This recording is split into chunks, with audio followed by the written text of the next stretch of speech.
If there is one thing I love in this world, it's a killer atmospheric horror game, and with the recent indie explosion on Steam, I'm never more than a couple of bucks away from a truly scary experience, but it can be hard sifting through an ocean of games to find one that really gets under your skin.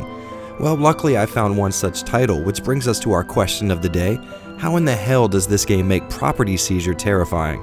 I'm Jared, and this is Avalanche Reviews.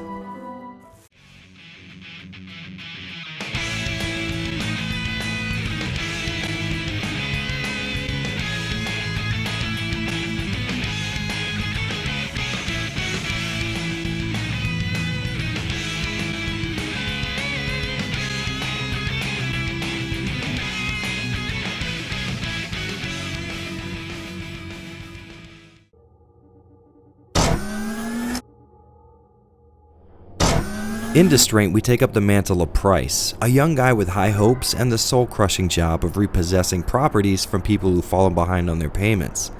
The game kicks off with Price kicking a little old lady out of her home and feeling absolutely awful about it. In fact, this guilt plays a huge part in Price's story.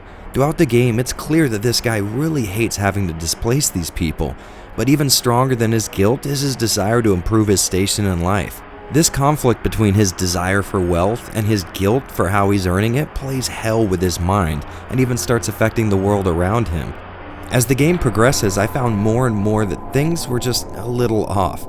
I mean, sure, sometimes he's chased by a bloody elephant that clearly represents his heavy guilt, but aside from the clear hallucinations caused by his wavering mental state, things just keep getting weirder for him. Little things like stumbling upon a room in a retirement home where they grind up the recently deceased to save money keeps the world feeling almost as off-putting as it is familiar. And the part of the game that really caused me to squirm in my seat is how straight-faced Price is when he encounters these strange people and places. Sometimes in his apartment, Price's parents just materialize in his kitchen, making him feel bad for his actions, and the whole time it seems obvious that he knows they're not real. Kind of like he's just playing along with whatever his mind is cooking up for him. No matter how strange the world around him seems to be, Price just takes it in stride, and I still don't know how much of it was real and how much was a psychotic break. And for me, that has the makings of a supremely interesting thriller. Now, since horror is extremely subjective, I can't guarantee that you'll be peeing your pants in the entirety of Distraint, but at the very least, this will be an experience that sticks with you long past the end credits.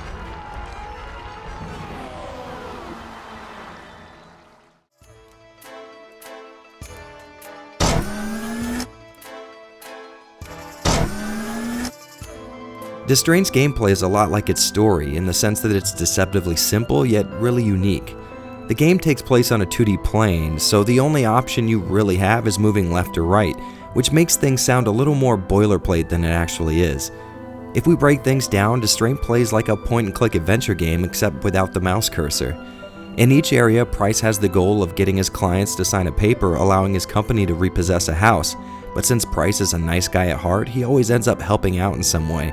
And this always involves exploring the environment and finding everyday objects to open up more explorable areas. Your standard adventure game logic will come into play in these puzzles, but luckily things stay a little more grounded than you're used to. And now that we're talking about gameplay, this would be a perfect time to admit that you won't be playing Distraint for very long. The game sits in the neighborhood of 2 or 3 hours, and while I would have loved to stay in this creepy little world a bit longer, I can't see too much wrong with a game that doesn't wear out its welcome. And for a $5 game, you really can't beat this kind of cost to creepy ratio. While there really isn't much going on in Distraint as far as gameplay goes, the real experience comes from taking a step into Price's world and exploring these genuinely scary environments. Sure, they aren't scary in the traditional dog smashing through mansion windows way that we're used to, but the horror here comes from a sense of unease. If you're a fan of old sprite-based adventure games and you're looking for something that'll creep you right the hell out, I couldn't think of a better way to spend $5 than this.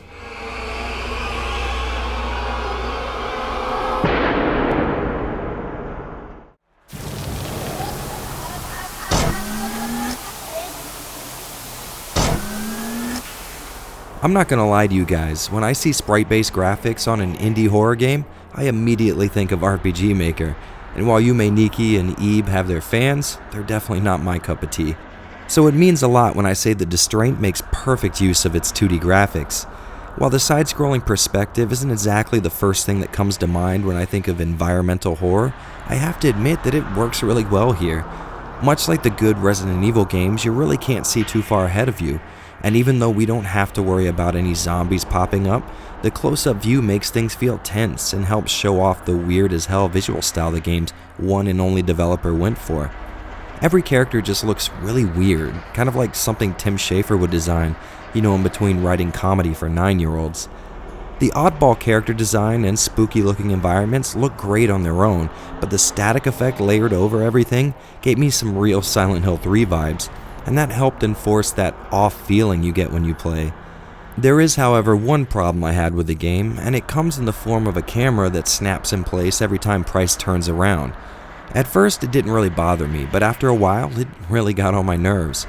The whole sprite-based 2D look may not be anything new or innovative, but it feels really appropriate for this game's look, and if I had to rate it, I'd give it 5 bloody elephant corpses out of 5.